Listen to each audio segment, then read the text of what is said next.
Bonjour à tous, dans cette vidéo je vais vous présenter un élément important des sports collectifs, c'est-à-dire le démarquage. Donc le démarquage, qu'est-ce que c'est? Le démarquage, c'est une action que va réaliser le non-porteur de balle, ou le non-porteur de disque en Ultimate.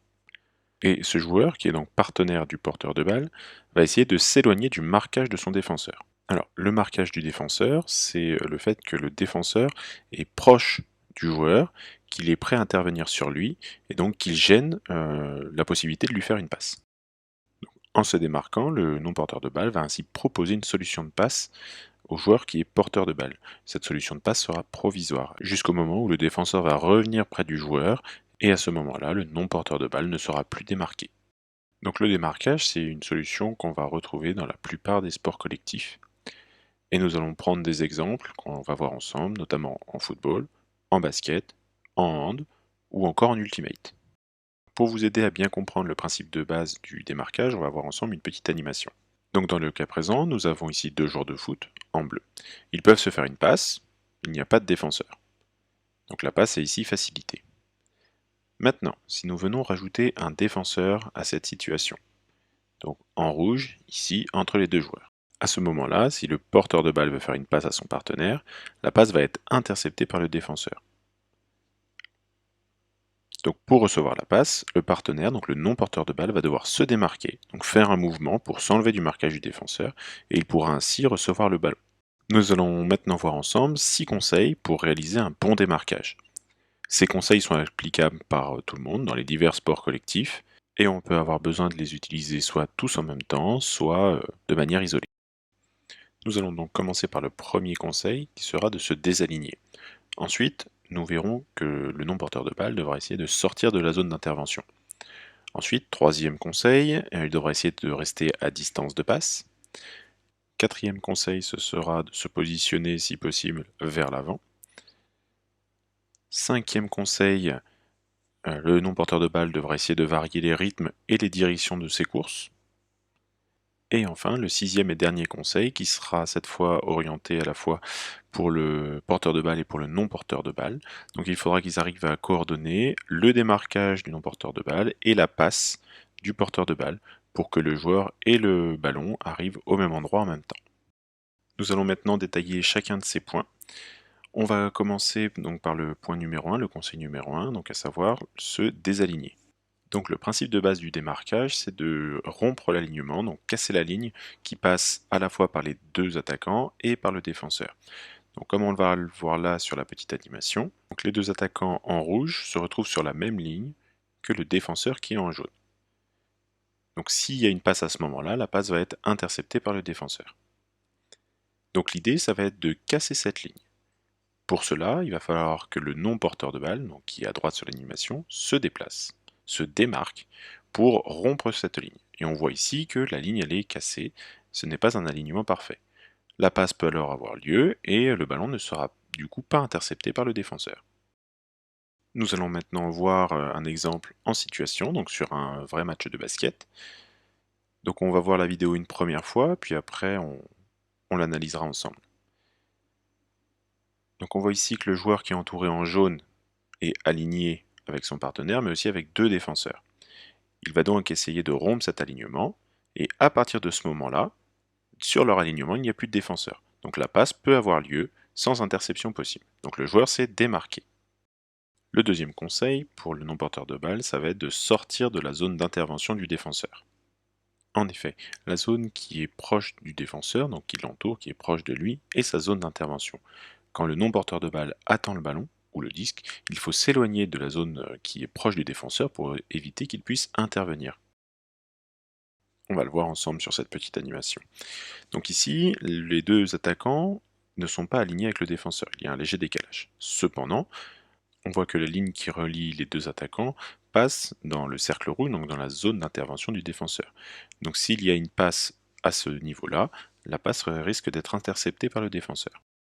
Le non-porteur de balle va donc essayer de se décaler, de sortir de cette zone d'intervention, et la passe pourra ainsi se faire sans être interceptée. Nous allons ensuite pouvoir le voir donc, en conditions réelles. Donc là, j'ai pris un exemple sur un match de hand. Donc ce qui va nous intéresser, c'est le travail du pivot, que j'ai entouré en jaune ici. Donc sur le début de l'action, il est très proche de la zone d'intervention de deux défenseurs. Mais à ce moment-là, on le voit, il va réussir à s'écarter de cette zone d'intervention. Il va être trouvé par le porteur de balle qui va lui faire une passe et il sera ainsi libéré du marquage. On va maintenant s'intéresser aussi à cette zone d'intervention en basket. Donc là, on va observer le joueur qui va finir cette action-là. Donc au début de l'action, on va le voir, donc il est entouré en jaune. Donc il est ici, entouré en jaune. Il y a un joueur en défense qui va défendre sur lui, avec une zone d'intervention toujours qui est proche. À partir de ce moment-là, il va sortir de la zone d'intervention de son défenseur, et il va pouvoir être trouvé pour la passe.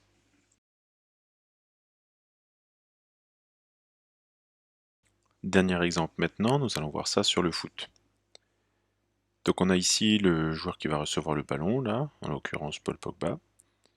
On va le revoir sur l'image. Donc là, ici, la passe pourrait être faite, mais il y a la zone d'intervention du joueur. Donc si le porteur de balle fait la passe, il y a un risque qu'elle soit interceptée. Paul Pogba se décale donc vers la gauche pour sortir de cette zone d'intervention et pouvoir récupérer la balle.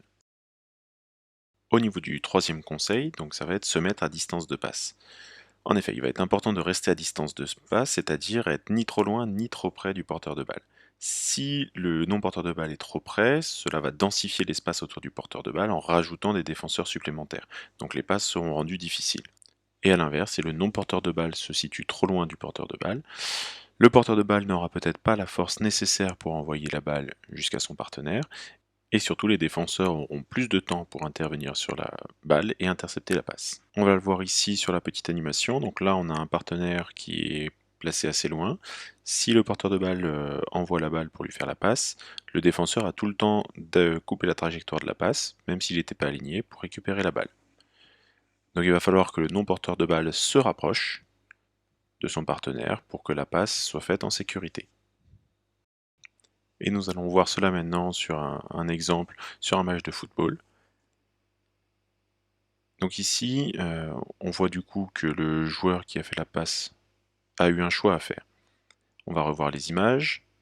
Donc là, le joueur, entouré en jaune, va chercher une passe latérale. Il va avoir le choix, même si on ne le voit pas à l'écran, entre deux joueurs. Il avait le choix entre le joueur entouré en rouge et le joueur entouré en vert. Le problème du joueur qui est entouré en rouge, c'est qu'il est trop loin et que surtout il y a un défenseur, entouré avec un pentagone rouge là, qui pourrait intervenir sur le ballon si jamais on lui faisait la passe. Donc le porteur de balle du début de l'action qui était entouré en jaune a fait le bon choix en envoyant sa passe à celui qui était envoyé en vert, qui lui après peut utiliser un relais pour aller vers l'autre joueur. Nous allons maintenant voir le quatrième conseil qui sera pour le non-porteur de balle de se positionner vers l'avant du terrain. Alors, se démarquer vers l'arrière, dans certains cas, peut être utile, pour débloquer le jeu ou apporter une solution de soutien ou de repli. Dans certains sports, comme notamment le hand ou le basket, cela peut être aussi une tactique employée pour pouvoir tirer au panier ou tirer au but. Mais globalement, l'esprit du jeu, l'esprit de ces sports collectifs, c'est d'aller vers l'avant pour pouvoir marquer. Donc les passes doivent se faire le plus possible vers l'avant, et ce sont ce qu'on va appeler les passes en appui ou les passes en profondeur. Sur cette animation, on voit donc ici que le porteur de balle pourrait faire une passe en retrait à son partenaire, mais comme le but du jeu c'est d'aller vers l'avant, le non-porteur de balle va pouvoir faire un appel dans la profondeur, et le porteur de balle pourra ainsi lui faire une passe vers l'avant pour pouvoir faire avancer le jeu. Nous allons pouvoir l'observer ici donc sur un match de football de l'équipe de France. Donc on va avoir le défenseur qui va chercher un joueur vers l'avant. Donc si on le revoit ici, le porteur de balle pourrait venir chercher un joueur qui est en soutien, donc entouré en rouge derrière lui, ou alors une solution légèrement vers l'avant, entouré en jaune, mais pourtant il va faire le choix d'aller envoyer la balle vers le joueur qui est vraiment très en avant du jeu, le joueur entouré en vert. Cela permet ici d'aller plus rapidement vers l'objectif, donc l'objectif c'est le but, et aussi de prendre de vitesse tout le bloc équipe adverse. Nous allons maintenant voir ce conseil de se positionner vers l'avant en Ultimate. Donc on va voir ici ensemble que les joueurs cherchent très peu les passes en soutien, sauf quand ils sont vraiment bloqués, et qui cherchent constamment à aller chercher un joueur qui est positionné vers l'avant. Donc nous allons nous intéresser ici au joueur qui est entouré en jaune, qui va faire une première passe. Après sa première passe, on va voir qu'il ne va pas rester en soutien, il va aller vers l'avant pour ensuite aller proposer une solution de passe à un joueur. Nous allons maintenant passer au 5e conseil qui va être très important, surtout face à des défenses qui vont progresser, ça va être de varier les rythmes et les directions de course. En effet, quand un non-porteur de balle va se déplacer pour se démarquer, il va être suivi avec un temps de décalage par son défenseur. Ce temps de décalage sera plus ou moins important selon le niveau du défenseur et selon son niveau d'attention. Mais c'est ce temps de décalage qui nous permet, en tant que non-porteur de balle, de nous démarquer du défenseur. Il faut donc parvenir à perturber ce défenseur pour qu'il ait du mal à suivre le porteur de balle, pour pouvoir créer une distance avec lui et pour être pleinement démarqué. Pour réussir cela, le non-porteur de balle va devoir essayer de varier les directions de ses courses, mais aussi les rythmes de ses courses. On va le voir ici sur une petite animation sur le basket. Donc on va ici voir que le non-porteur de balle va d'abord faire un pré-appel ou un faux appel vers le haut, le défenseur va le suivre, puis il va accélérer vers le bas pour pouvoir se démarquer. C'est ce qu'on va appeler l'appel contre-appel. Si maintenant on l'observe sur un match de foot, on va voir ici que le joueur qui a là le ballon donc va faire sa passe, puis il va ensuite varier sa direction de course pour pouvoir aller tirer au but et marquer.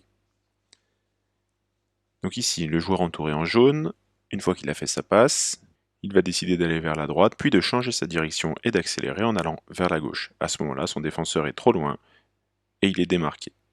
On peut aussi l'observer sur cette situation en ultimate, avec un joueur qui va faire plusieurs appels contre appels pour pouvoir récupérer le disque. Donc on va suivre le joueur entouré en jaune, qui va varier les directions et les rythmes de course pour perturber son défenseur. Il va aller à gauche, puis à droite, puis revenir à gauche, et le défenseur est loin, et on peut lui faire la passe. Et enfin, le dernier conseil par rapport au démarquage, alors qui est un conseil d'un niveau un peu plus élevé, ce sera de parvenir à réaliser le démarquage et la passe dans un temps coordonné pour prendre la défense de vitesse. Donc pour optimiser les démarquages, il faut que le porteur de balle perçoive le déplacement de son partenaire. Ainsi, il pourra lui envoyer la balle, ou le disque, là où il va arriver. C'est cette perception, cette anticipation qui rend le démarquage intéressant, mais il faut aussi bien connaître son partenaire. On voit ici sur l'animation que le non-porteur de balle se démarque et qu'il reçoit la balle en même temps qu'il arrive à l'endroit où il va. C'est un niveau de démarquage qui est plus élevé, plus compliqué à atteindre qu'un simple démarquage où le porteur de balle va attendre que son partenaire aille dans une zone libre, puis il va lui faire la passe. Nous allons le voir donc sur une situation d'un match de l'équipe de France de foot. Donc sur cet angle, on ne voit pas forcément le début de l'action, on va le revoir sur l'angle d'après.